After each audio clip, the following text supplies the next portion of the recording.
Hey, welcome back to our final episode of this series in real estate investing. We've got Cory King with us, aka the man with the golden touch. Cory and I have met. We've done a couple of deals together. He's a great guy, and looking forward to sharing some of your golden nuggets of wisdom with us. So before we get started, tell us a little bit about your history and what gets you going, what keeps you going. Awesome. First off, thanks so much for having me. Absolutely. Thank you for being with us. Yeah, that's great. Always happy to go back and just pour into other people. So what got me started, what got me going? So past career, right? So many of us in real estate have a past career in there. So for me, that was restaurant hospitality. I worked my way up from the kitchen into management, eventually bought and became an owner operator of that, and I did that for nearly a decade. And so I learned a lot of lessons, learned in building a team, what it's like running a business, enjoyed that a lot. And then a lot of those lessons translated into real estate, as I recognized I didn't want to stay in that forever, right? Because it's very easy to get trapped in that business for a long time. But I knew I wanted to get out, and I enjoyed being my own boss. I enjoyed setting my own hours, having some autonomy there. And so real estate was always something that I was interested in, and it seemed just like a natural progression just to bet on myself and go all in on it. Okay, thank you. That's great. So that eventually led you to Knoxville. That's right. And to your business here. So tell us how we know your journey got you to where you're at. How long have you been in real estate? I guess is 6 years now. 6 years. Yeah, 2019 is when I started. All right.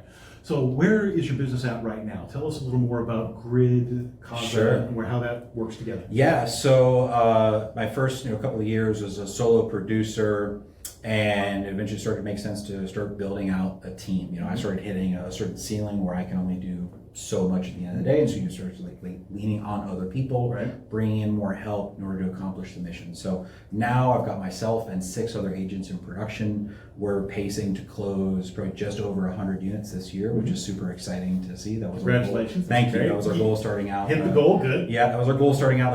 This going into this year was really the target was 50 listings, 100 closed transactions. We've at this point signed 65 listings year to date so far. So we're far exceeding our goal for the year. Yeah, absolutely, which is just awesome to see that starting to come through, and just excited for what the future holds for us. Great, that's wonderful. So tell us how you stay where you're at, what you do to stay successful. Sure. And what the future is going to look like for you to maintain that success. So the biggest thing, I think this translates from business, whether you're just starting out or whether you've been a long time, is just consistency and sticking to a plan, right? Knowing what things really move the needle in your business and just focusing on that, because it's very easy to get distracted by sort of the shiny object syndrome that's out there. And so knowing what levers you can pull that creates a predictable outcome, that's what creates predictable income, for us. Understood. Yeah, absolutely. So how do you keep those connections close? Move on to a different topic. Sure. So you've got your investors, your agents. How do you connect them? Sure. Well, so about 4 years ago, we launched our Grid Knoxville investor community, right? Which was what I found to be one of the best ways to bring everybody together. It's a pretty powerful room where we started out off with 11 people on a Zoom call 4 years ago. Now we've got a local community here of nearly 2,000 people with meetups that average in attendance anywhere between 70 and 100 people. And so by building a community or pouring into a community, you don't have to go start one necessarily, but you can certainly join one and pour into that. And that's what we found has been able to keep people close, keep opportunities moving around, and enables us to really stay in touch at a high level. Thank you. Now, I've been to several of the events that they do, and they are spectacular. Just meeting good people, and that's really been fruitful. I appreciate that sense of giving back. Not to toot your horn too much, but the event that you had where the annual event that you did, giving back to the community with it was just phenomenal. Thank you. Yeah, absolutely. So what advice would you give to someone who is already in the space, who is already an entrepreneur but wants to take their business to the next level? Yeah. Well, it all starts certainly with your first hire. If you haven't made that, that's kind of the next evolution of that is success through others. No one really succeeds alone. That's why there's a team, right? So in order to really scale and grow anything, you need to add people. And it's easy at first to get caught up in the mindset of viewing hiring somebody as an expense, right? How do I justify the expense of this person in my business? And you really have to flip the script and realize that this is an investment. I'm making an investment in my business. I'm making an investment in this person doing your due diligence and vetting, going through some interviews on the front end is great, but eventually you're gonna have to pull the trigger and looking at that as, hey, I'm making an investment. And we certainly know in real estate investing that it doesn't always pan out. That's right. We aim for it to, Sure. right? But it doesn't always pan out, and that's okay. That's part of the journey, because on each part of that, you're gonna learn something. You're gonna have a takeaway in that. Hey, I tried with this person, that didn't really work out.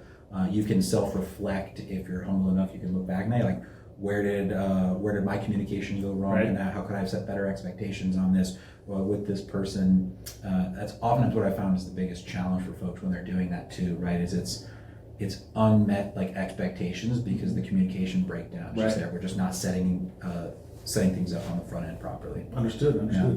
So what are some initiatives that you're working on right now that you're excited about? So super excited to continue growing the team. It's been a big venture of ours here over the last 2 years. It's really neat to see what 2 years of building is starting to come together. We're excited to continue to grow our great investor community.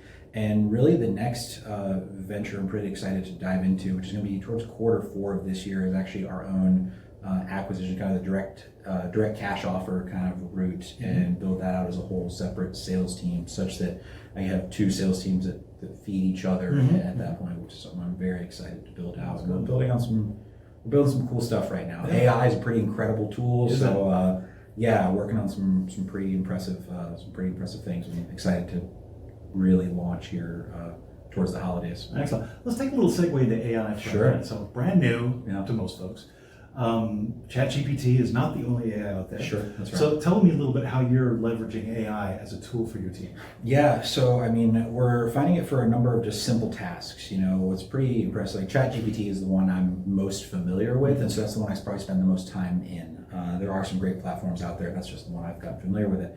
One way I found, honestly, that was easy for me to even realize what it was I just started asking it, hey, as a real estate agent, what are the top 5 ways I can leverage AI in my business? Great, right? Yeah. And it gave me a thing. Some things was database entry, help with contract writing. I created our own script practice partner, which is fun. We talk a lot about script practice and role play. And I built a bot in there that I can chat with in real time, and we can practice objections and things like that. So some skill building, which is a lot of fun. So you can actually ask it what it thinks you need, and it'll spit out a list, which is really cool as well. That's really where I started, right? It was wait, what are the top 5 things that me as a real estate agent could use AI in my business? And it gave me some things, and then I just started spending about 30 minutes a night. After I get the kids to bed, spend about 30 minutes a night just diving into it, trying different prompts and playing with it. And it's been pretty fun to build some stuff out. I like that. The branch manager I work with at Bigfoot Mortgage, he said, if you work at something for 11 minutes a day, within a year, you're going to be in the top percentile. That's right. Almost an expert in that area. That's all it takes. A little bit of time, but a lot of discipline. 30 minutes a night is it? Yeah, that's great. We'll have usually some kind of trash TV on or something like that in the background. It's 9 o'clock at night, kids are in bed, and I'll spend 30 minutes there just kind of playing around with it. And I'm 38, right? So I am not digitally native as, say, the 20-year-olds of today are, that grew up with just knowing internet and the powers of it, right? I look at my oldest, who's 5 years old, and he's already figuring things out with tablets or phones or things like that I would have had no clue right at the time. I remember what it was like getting a computer in the house, and you had the computer room, and then we got internet. So it's neat to see how technology has evolved, and I'm having to keep up with it. And so that's my way to at least keep up with it. Just 30 minutes a day, and just over time, I'm super excited to see where things look like in a year from now. That's great. That's great. So if someone is an investor and let's say a mature investor, and they want to be involved, they see the benefit and the value in real estate, and they don't know where to get started to jump in. There's so many things: fix and flip, ground up, DSCR. What type of advice would you give to local investors who want to get in the game? It's a good question. So if you're not already, say, in real estate, but maybe you've been investing in some other areas, or you've got some capital available, certainly partnering with people and just finding ways you can lend money, find somebody who's already successful in the space. I love doing joint ventures with folks where if they've got $30,000, $40,000, $50,000 they may want to throw into a flip project, and we can help convert that to a 10-15% return in 3 months to 4 months, time frame. Ding. Pretty healthy, yeah. All the ding, investors great just way to start. smiled. Yeah, absolutely, right? I really love doing those kind of projects because it's ways for people to participate in the game, where we'll help kind of walk them through the process if they've never done it before. That's always a great place to really start, right? Get into a room like Grid, get in their network, and find out where you can maybe contribute, and really start thinking about, where do I want this to look like for me in 1 year, 3 year, or 5 years down the line, and then just start working backwards from there. Fantastic. Yeah. Set the goal, make the plan, work the plan. Plan, And absolutely. So speaking of, where do you see your group in 5 years? Yeah, I'm super excited for that. So, 5 years from now, I'd really say I like keeping my team pretty lean. So I've got myself and 6 others. I really don't think we're going to get to about like 10 of us total in production. I think that's a real sweet spot overall. So 5 years from now, really what that looks like is we'll have our 2 separate sales teams. They'll be running kind of independently of each other, but certainly collaborating between our direct to seller acquisitions team and then our regular real estate business. And so those will continue to grow out. I'm looking forward to growing leaders within there, as there's going to be people that I've already envisioned in my mind that are going to be there helping run those teams. That's going to allow me just to continue to do what I enjoy doing, which is either just finding opportunities and how can I bring one-to-many opportunities to the group, and then just coaching and leading through that. One-to-many. Yeah, The man with the golden touch. I'm not the only guy who said that too. Come to some of these meetings, you'll hear other people say it too. That's wonderful. Cory, thank you so much for sharing your time, your wisdom with us. Before we go, one last thing. If you were to give something to all of the entrepreneurs in the Knoxville area, something you would want to share with them, what would you want to share? Sure. Go with your gut, bet on yourself, take massive action. Starting out in a business is a lot. It's a lot of effort.